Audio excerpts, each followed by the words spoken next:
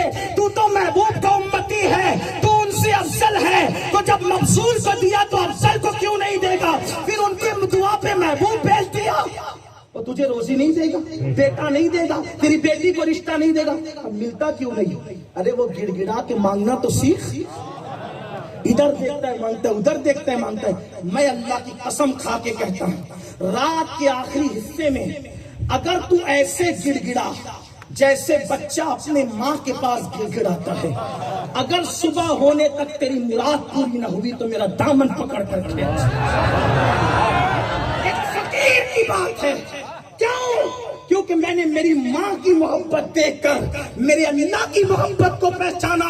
جب میری ماں کمزور ہو کر میرے کسی مانگنے پہ نہ نہیں کہتی، وہ تو 70 ماں سے زیادہ پیار کرتا ہے.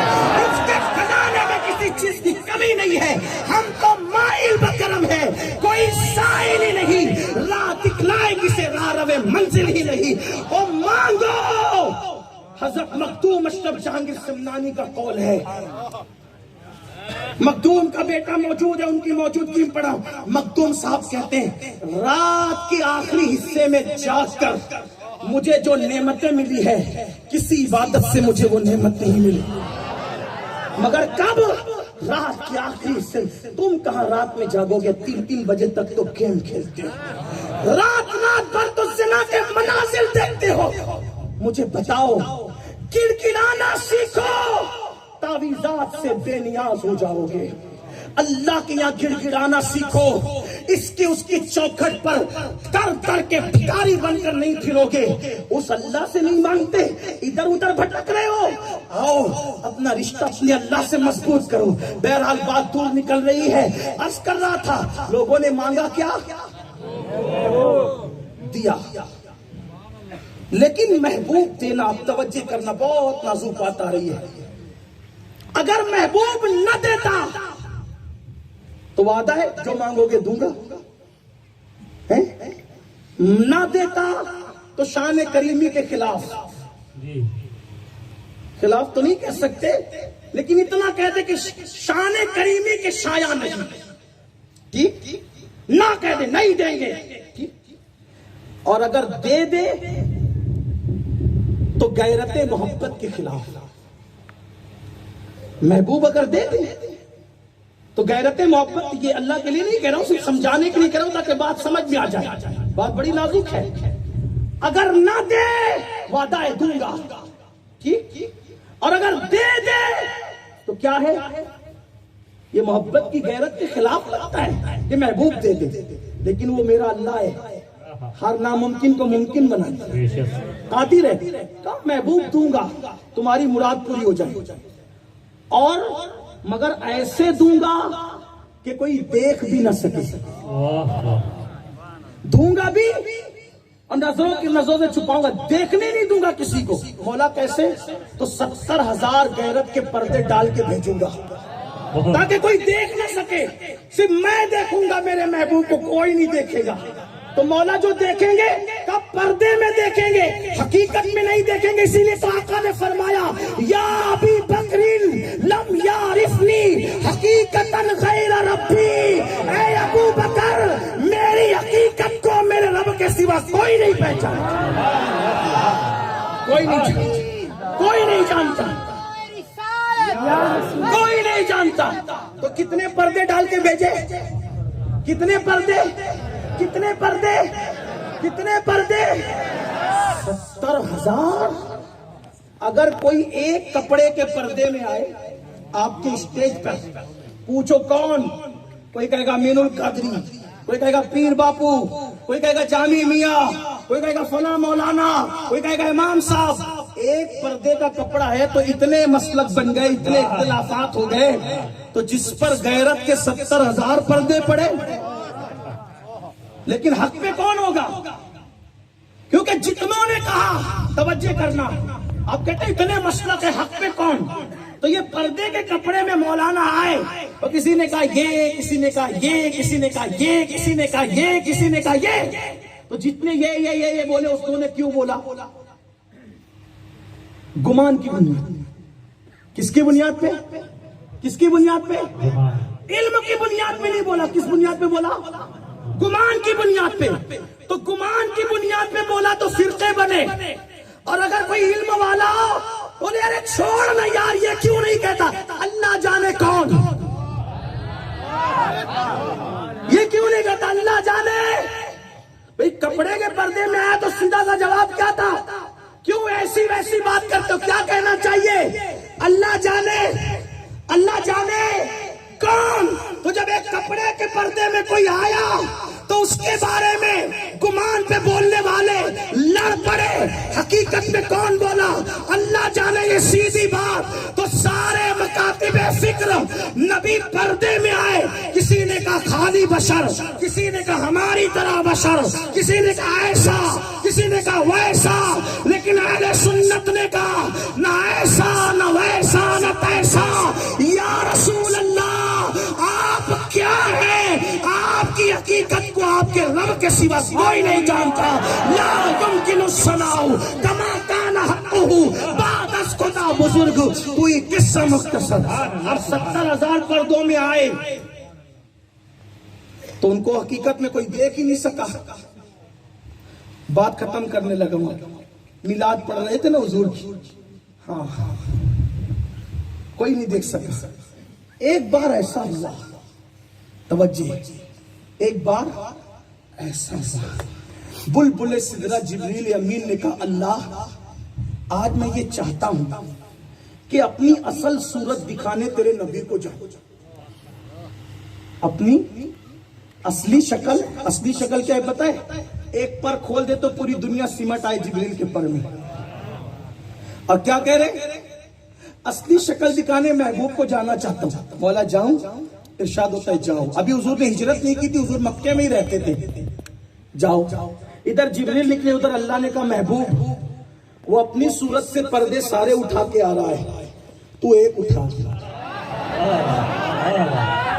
وہ سب اٹھا رہا ہے، محبوب جبریل نے سب اٹھا لیا اصل شکل میں، تو ایک اٹھا۔ حضور کعبے کی دیوار سے ٹیک لگا کے بیٹھے تھے، حضور نے ایک اٹھایا، حضور نے ایک اٹھایا۔ جبریل آئے، جبل ابو قبیس میں کھڑے ہو گئے، رک گئے۔ اللہ نے کہا جاؤ نا جبریل، بڑے شوق سے سدرہ سے نکلے تھے، جاؤ نا۔ عرض کرتے مولا جو تجلیاں مجھے سدرہ کے آگے جانے نہیں دیتی، وہ تجلیاں مجھے حرم میں جانے نہیں دیتی۔ یہ شان ہے ان کی، یہ شان ہے ان کی۔ آقا کریم صلی اللہ علیہ وسلم کی شان یہ۔ تو وہ آئے تھے کیسے؟ پردوں میں، اسی لیے ان کو کسی نے حقیقت میں نہیں دیکھا۔ ایک حدیث پڑھ دیتا ہوں، بات پوری ہوتی ہے۔ سب نے، جس نے بھی ان کو دیکھا تو خواب میں دیکھا۔ کس نے دیکھا؟ مولا کائنات کہتے ہیں دنیا خواب ہے، خواب۔ اس اعتبار سے جس نے دیکھا ان کو، یہ حدیث امام اہل سنت نے اپنے رسالہ میلاد نبویہ میں لکھا ہے کہ مولا کائنات کہتے ہیں جس نے دیکھا دنیا کو، دنیا خواب ہے۔ جب آنکھیں بند ہوگی نا، آنکھیں بند ہوگی، توجہ کریں آپ، آنکھیں بند ہوگی تو اس خواب سے لوگوں کی آنکھیں کھلے گی۔ تو یہ خواب ہے دنیا۔ اب یہاں لوگ لڑتے ہیں، لیکن قبر میں کوئی لڑے گا نہیں، محشر میں کوئی لڑے گا نہیں، بلکہ محشر میں اپنے بیگانے سب ان کو دیکھ کے ان کی تعریف کریں گے۔ کیوں؟ اس لیے کہ وہاں خواب سے آنکھیں اور حضور کی شان اور حضور کی حقیقت لوگ دیکھیں گے تب پتا چلے گا کہ کیا ہے. کیا شان ہے پتہ ہے؟ امام اہل سنت لکھتے ہیں حضرت ملا علی قاری کے حوالے سے حدیث پاک لکھتے ہیں کہ قیامت کا دن ہوگا. دیکھو اپنے نبی کی شان. قیامت کا دن ہوگا, اللہ کی کرسی جس کا ذکر آپ پڑھتے ہیں نا آیت الکرسی کے اندر, اللہ کی کرسی وہ بچھی ہوگی. اللہ تعالیٰ فرمائے گا محبوب آج میری کرسی پر میں نہیں, محبوب آج میری کرسی پر تو جلوگر ہوگا. حضور کو اللہ اپنی کرسی عطا فرمائے گا اور پھر فرمائے گا محبوب, پیارے محبوب آج تمہاری ہی سنی جائے. تم جس کو چاہو گے, تم جس کو چاہو ہم اس کو بخش, تم جس کو چاہو. اب یہ مضمون قرآن کہہ رہا ہے, بات مکمل ہوتی ہے. ایک دن ایسا ہوا کہ حضور پر کچھ دن تک قرآن کی آیتوں کا نزول رک گیا, وحی کا سلسلہ رک گیا. تو لوگوں نے کہنا شروع کیا کہ محمد کو اس کے رب نے چھوڑ دیا. تو حضور کو خیال آیا کہ کیا واقعی میرے رب نے مجھے چھوڑ دیا؟ تو اللہ نے جبریل سے کہا جبریل آیت لے کر جاؤ. آیت آئی, کیا آیت آئی؟ وَالضُّحَىٰ وَاللَّيْلِ إِذَا سَجَىٰ. اے محبوب تیرے چمکتے چہرے کی قسم. حالانکہ اس کا لغوی ترجمہ یہ ہوتا ہے چاشت کی قسم, لیکن ہم اہل سنت اہل عشق اس کا ترجمہ یہ بھی لیتے تیرے چمکتے چہرے کی قسم, تیرے چمکتے چہرے کی قسم. واللیل اذا سجا, تیری کالی کالی زلفوں کی قسم. ما ودعاک ربک وما قلا, تیرے رب نے تجھے کبھی نہیں چھوڑا. اب یہ بات یہاں رکھیں, سمجھانے کے لیے مثال دیتا ہوں, توجہ کرنا. ایک محب ہے اور ایک محبوب ہے, ایک محب ہے ایک محبوب ہے. اب چغل خور لوگ محبوب کو کہتے ہیں تیرے محب نے, تجھ سے پیار کرنے والے نے تجھے چھوڑ دیا. یہ میں ملانے کے لیے صرف سمجھانے کے لیے کہہ رہا ہوں, توجہ کرو میری طرف, دیکھو آیت سمجھ میں آئے گی. سمجھانے کے لیے ایک محب ایک محبوب ہے. چغل خوروں نے, دشمنوں نے محبوب کو کیا کہا؟ تیرے محب نے تو, تیرے پیار کرنے والے نے تو تجھے چھوڑ دیا. اب محبوب کو بات لگی دل پر, تو محبوب اپنے محب سے کہتا ہے کیا سچ مچ آپ نے مجھے چھوڑ دیا؟ کیا سچ مچ آپ نے مجھے چھوڑ دیا؟ اب جو سچا محب تھا, یہ چغل خوروں نے جو بات پھیلائی تھی غلط پروپیگنڈا, تو وہ اپنے محبوب کے پاس آگے کیسے کہتا ہے؟ اس کے دونوں گال کو پکڑ کر اپنے ہاتھوں میں لیتا ہے اور کہتا ہے او میری جان, میرے محبوب, تیرے چہرے کی قسم, تیری زلفوں کی قسم, میں تجھے کیسے چھوڑ سکتا ہوں؟ یہ طریقہ ہوتا ہے نا, بلا تمثیل, بلا ملانے کے لیے, سمجھانے کے لیے. جب یہ پروپیگنڈا کیا نا کافروں نے, آپ کے رب نے چھوڑ دیا, تو حضور نے پوچھا چھوڑ دیا تو نے؟ تو اللہ جبریل سے کہتا ہے جاؤ کہو وَالضُّحَىٰ وَاللَّيْلِ إِذَا سَجَىٰ, پیارے تیرے چہرے کی قسم, تیری زلفوں کی قسم, مَا وَدَّعَكَ رَبُّكَ. کیا کہا؟ یہ نہیں کہا کہ میں کیسے چھوڑوں گا تجھے, کیا کہا؟ محبوب تیرے چہرے کی, تیری زلفوں کی قسم, تیرا رب. کیا کہا؟ یہ کتنی اپنائیت ہے. وہ کہہ سکتا تھا نا کہ میں نے نہیں چھوڑا, مگر کیا کہہ رہا ہے؟ تیرا رب, تیرے رب نے تجھے. اس لیے کہ سب کہتے ہیں میرا رب, مگر اللہ کہتا ہے محبوب میں تو تیرا رب. پہلے تیرا ہوں, تیرے صدقے میں پھر سب کی پرورش کرتا ہوں. تیرا رب تجھے کیسے؟ پھر اس کے بعد بات اس پہ ختم نہیں کی, کیا کہا؟ وَلَلْآخِرَةُ خَيْرٌ لَكَ مِنَ الْأُولَىٰ, تجھے کیسے چھوڑ دوں گا پیارے؟ تیری ہر پچھلی گھڑی سے آنے والی گھڑی بہتر ہے. وہ اور لوگ ہیں جن کی محبوبیت گھٹتی ہے، آپ کی بڑھتی ہے، بڑھتی ہی جائے گی. تیری ہر آنے والی گھڑی پچھلی گھڑی سے بہتر ہے. تجھے چھوڑا نہیں جائے گا، تجھے تو بڑھایا ہی جائے گا. اب لوگ ہم سے کہتے ہیں نبی کو اتنا بڑھا دیا، اتنا بڑھا دیا، اتنا بڑھا دیا کہ خدا سے ملا دیا. ہم کہتے ہیں جب خدا نے ان کی حد مقرر نہیں کی، جب مولا نے حد نہیں باندھی، تو ملا حد باندھنے والا کون ہوتا ہے؟ ہم تو یہی کہتے ہیں تیرے تو وصف عیب تنائی سے ہے بری. حیران ہوں میرے شاہ میں کیا کیا کہوں تجھے، حیران ہوں میرے شاہ میں کیا کیا کہوں تجھے. کہہ لے گی سب کچھ ان کے ثنا خاں کی خاموشی، چپ ہو رہا یہ کہہ کے میں کیا کیا کہوں. کیا میں کیا کہو گے سنیوں کا کہ حد نہیں سے نہیں بڑھیں گے. کہیں گے لیکن رضا نے ختم سخن اس پہ کر دیا. خالق کا بندہ خلق کا آقا کہوں تجھے. وَلَلْآخِرَةُ خَيْرٌ لَكَ مِنَ الْأُولَىٰ. اور پھر اس کے بعد بات کیا کی؟ وَلَسَوْفَ يُعْطِيكَ رَبُّكَ فَتَرْضَىٰ. اے محبوب آپ کا رب آپ کو اتنا دے گا آپ راضی ہو جائیں گے. آپ کو چھوڑنا کیا، ہم تو آپ کی رضا چاہتے ہیں. خدا کی رضا چاہتے ہیں تو عالم خدا چاہتا ہے، خدا چاہتا ہے رضائے محمد. وہاں تو اس کو بخشا جائے گا جس سے آپ چاہیں گے. سنیو اپنے نبی سے اپنے رشتے کو مضبوط کرو، نمازوں کی پابندی کرو، جوؤں کے اڈوں پہ نہ جاؤ، شراب کے اڈوں پہ نہ جاؤ، اپنے ماں باپ کا حق ادا کرو، اپنے بیوی بچوں کا حق ادا کرو، خود کماؤ، دولت مند بنو. کیونکہ غربت کبھی کبھی انسان کو کفر تک پہنچاتی ہے. اس لیے مالدار بنو، مضبوط بنو، محنت کرو اور میلاد کا جشن دھوم دھام سے مناؤ. لیکن ڈی جے نہیں بجانا، جلوس میں نکلنا، ناچتے مت نکلنا. جلوس میں نکلنا سروں پہ پٹیاں باندھ کے نہیں نکلنا. جلوس میں نکلنا دل آزار کسی کو تکلیف دینے والے نعرے لگاتے مت نکلنا، بلکہ ایسے درود پڑھتے ہوئے نظریں نیچی کر کے نکلنا کہ اپنا بیگانہ سب پکار اٹھے. جب 1450 سال کے بعد جب غلاموں کے چلنے کا یہ انداز ہے تو مدینے والے مصطفیٰ کے چلنے کا انداز کیا ہے. اور اگر تم بھی ناچو گے، کودو گے، ڈی جے بجاؤ گے تو لوگوں کو یہ لگے گا ہم بھی کبھی ناچتے، یہ بھی کبھی ناچتے. میں بات آخری کرنے چلا تھا لیکن ایک جملہ کہتا ہوں آپ کو، ایک بات کہتا ہوں. بایزید بستامی کا دور ہے. کس کا دور ہے؟ بایزید بستامی کا. ان کے دور میں ایک جوان تھا اور اس کا ایک دوست تھا غیر مسلم. اس کا دوست کون تھا؟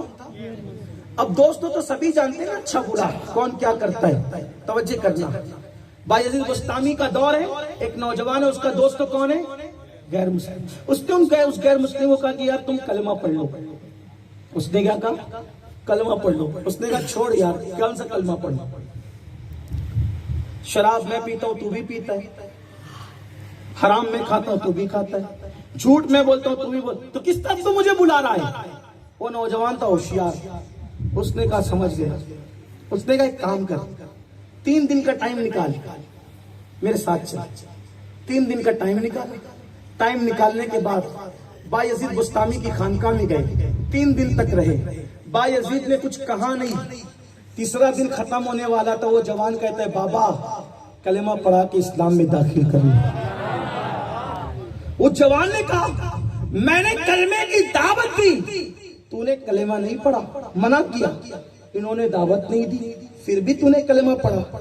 فرمایا تو جو اسلام پیش کر رہا تھا وہ اسلام مجھے مطمئن نہیں کرتا، لیکن بایزید نے جو اسلام پیش کیا وہ اسلام مجھے نجات کی طرف لے جاتا ہے. تو آج لوگ جو ہیں مسلمانوں پر اعتماد کیوں نہیں کرتے کہ ہم وہ اسلام نہیں پیش کرے جو اسلام حضور لے کر آئے تھے. ہمارے نزدیک اسلام کیا ہے؟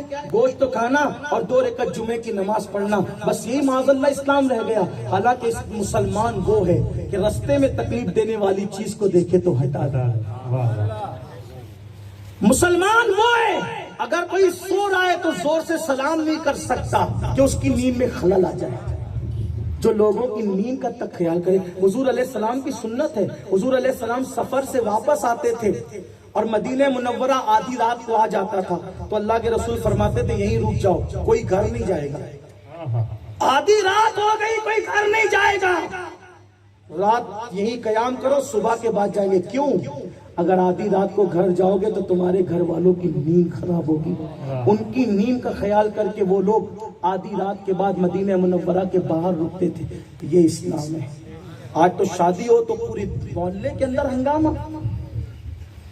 اس لیے مسلمانوں مسلمان بنو. میلاد شریف کا مقصد یہ ہے, حضور ہمیں اللہ کا بندہ بنانے آئے تھے, اپنا غلام بنانے آئے تھے. جب یہ دل پہ عمل کرو تو پھر کہو حشر تک ڈالیں گے ہم پیدائش مولا کی گروہ, مثل فارس نجد کے قلعے گراتے جائیں گے, خاک ہو جائیں عدو جل کر مگر ہم تو رضا, دم میں جب تک دم ہے ذکر ان کا سناتے جائیں گے. دوران گفتگو اگر کوئی غلطی ہو تو اللہ معاف فرمائے.